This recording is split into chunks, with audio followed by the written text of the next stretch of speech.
سعيد بن فمه كتاب أبياتي توزن بالذهب، مخصوص لي ساكن بقلب واسكنته في أعماق الحشا.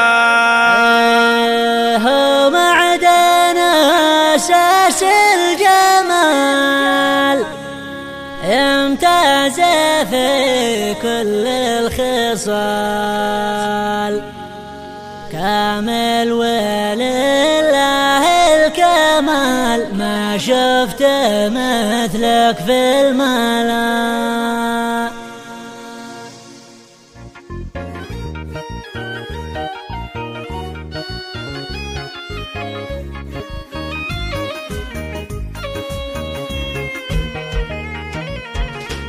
للواسطة قلبي يعن، سهر وليلي في عنا، والشوق في قلبي يرن، مشتاق يا غصن القنا.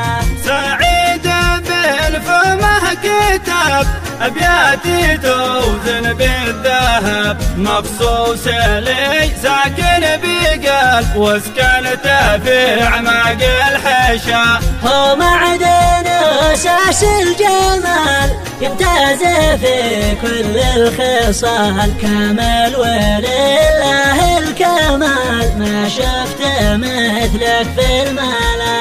خذيت عقلي والحواس يا ذرة اللؤلؤ ماس، والعشق صوبك ما يقاس، والقلب لك والله فدا.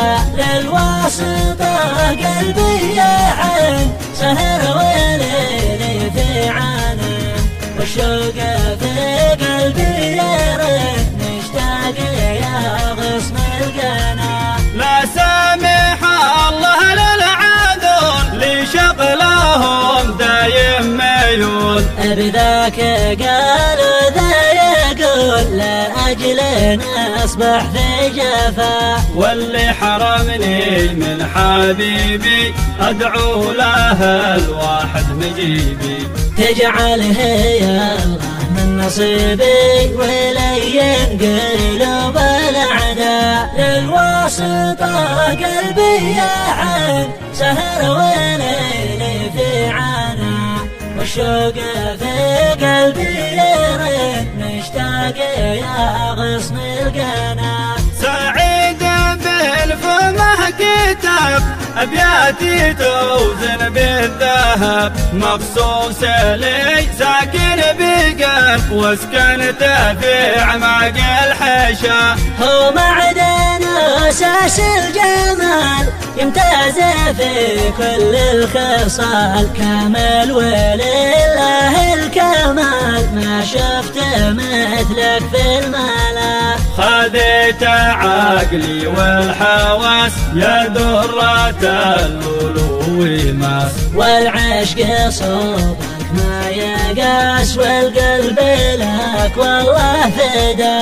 للواسطة قلبي يعن، سهر وليلي في عنا، والشوق في قلبي يرن، مشتاق يا غصن القنا. لا سامح الله للعاذون لشغلهم دايم ميول، بذاك قالوا ذا يقول، لأجلنا أصبح في جفا. واللي حرمني من حبيبي أدعو له الواحد مجيبي، تجعله يا الله من نصيبي،